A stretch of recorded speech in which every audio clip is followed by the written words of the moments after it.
गांव की कहानी। एक समय की बात है। एक छोटा सा गांव था जिसका नाम था सुंदरपुर। ये गांव हरे भरे खेतों, पेड़ों और एक छोटी सी नदी से घिरा हुआ था। गांव के लोग बहुत मेहनती और मिलनसार थे। वे एक दूसरे की मदद करना और मिलजुल कर रहना पसंद करते थे। गांव में रामू नाम का एक किसान था जो अपनी ईमानदारी और सादगी के लिए मशहूर था।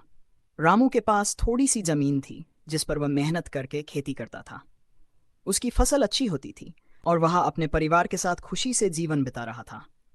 एक दिन गांव में एक व्यापारी आया जो बहुत चालाक और लालची था। उसने गांव वालों को बताया कि अगर वे अपनी जमीन उसे बेच दें तो वह उन्हें बहुत सारा पैसा देगा और वे आराम की जिंदगी जी सकेंगे। कुछ गांव वाले उसकी बातों में आ गए और अपनी जमीन बेचने के लिए तैयार हो गए।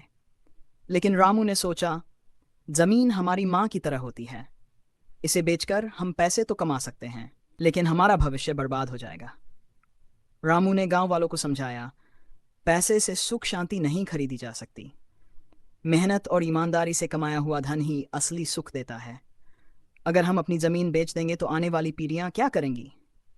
गांव वालों ने रामू की बातों को ध्यान से सुना और उसकी सलाह मानी। उन्होंने अपनी जमीन बेचने से इनकार कर दिया। व्यापारी गांव से खाली हाथ लौट गया। धीरे धीरे गांव में खुशहाली आने लगी। गांव के लोग मेहनत करते रहे और उनकी फसलें भी अच्छी होने लगीं। सुंदरपुर फिर से अपने नाम की तरह सुंदर और खुशहाल हो गया। इस तरह रामू की समझदारी और गांव वालों की एकता ने गांव को एक बड़े संकट से बचा लिया। हाली का माहौल था। लोगों ने मेहनत और लगन से अपने जीवन को संवारना जारी रखा।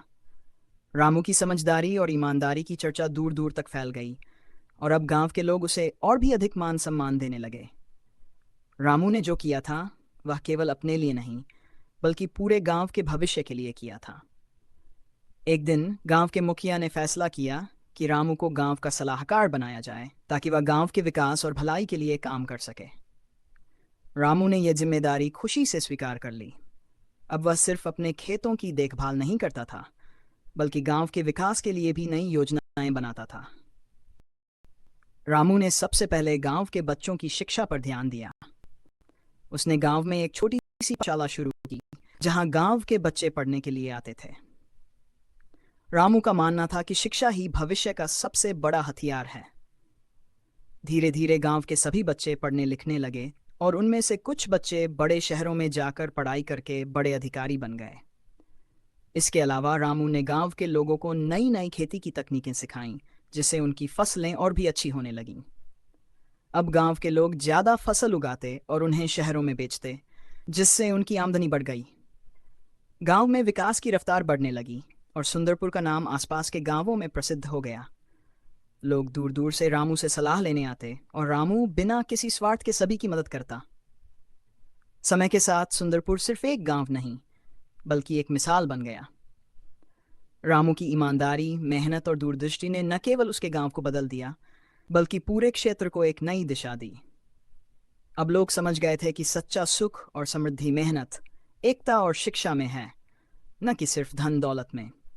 इस प्रकार रामू की कहानी एक प्रेरणा बन गई, जो हमें यह सिखाती है कि अगर हम सच्चाई और मेहनत के रास्ते पर चलें तो कोई भी मुश्किल हमें रोक नहीं सकती। वर्षता और प्रयासों ने सुंदरपुर को समृद्ध बना दिया था, लेकिन उसके मन में अब एक और बड़ा सपना था।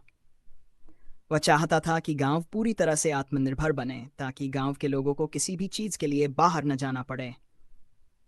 एक दिन रामू ने गांव की एक सभा बुलाई और सभी से कहा, हमने शिक्षा और खेती में तो प्रगति कर ली है, लेकिन हमें और भी क्षेत्रों में आत्मनिर्भर बनना होगा। हमें यह सुनिश्चित करना है कि हमारे गांव के लोगों को रोजगार के लिए बाहर न जाना पड़े। हमें अपने गांव में ही काम के अवसर बढ़ाने होंगे। गांव के लोग रामू की बातों से सहमत थे, लेकिन उन्हें समझ नहीं आ रहा था कि आगे क्या किया जाए। तब रामू ने सुझाव दिया कि गांव में एक छोटा उद्योग शुरू किया जाए जहां स्थानीय उत्पाद बनाए जाएं। उसने कहा, हमारे गांव में बहुत से संसाधन हैं जिनका हम सही उपयोग कर सकते हैं। अगर हम गांव के उत्पादों को अच्छे से बाजार तक पहुंचाएं तो हमारा गांव पूरी तरह से आत्मनिर्भर हो सकता है। रामू ने ग्रामीण शिल्प और हस्तकला पर ध्यान केंद्रित किया। गांव में कुम्हार, बुनकर और हस्तशिल्प के अन्य कारीगर थे, लेकिन उनके काम को पहले उतनी पहचान नहीं मिली थी।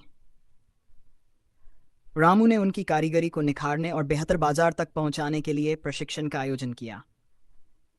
गांव की महिलाओं को भी शामिल किया गया, जिन्होंने मिलकर अपने हस्तनिर्मित वस्त्र, मिट्टी के बर्तन और अन्य सामान बनाना शुरू किया।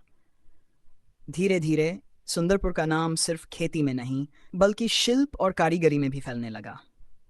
गांव के उत्पाद शहरों में बिकने लगे और लोगों को रोजगार मिलने लगा।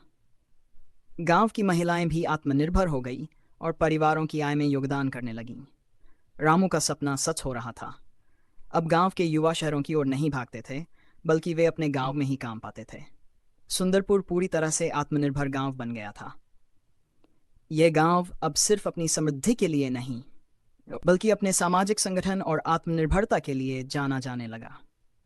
समय के साथ राज्य सरकार ने भी सुंदरपुर के विकास को सराहा और इसे आदर्श गांव के रूप में मान्यता दी। गांव के लोगों को पुरस्कार मिले और रामू की मेहनत और नेतृत्व की सराहना पूरे देश में हुई। रामू अब एक उदाहरण बन गया था कि कैसे एक व्यक्ति के संकल्प और सही मार्गदर्शन से पूरे समाज का विकास हो सकता है। इस प्रकार सुंदरपुर एक स्वर्णिम अध्याय लिख चुका था और रामू की कहानी हर उस व्यक्ति के लिए प्रेरणा बन गई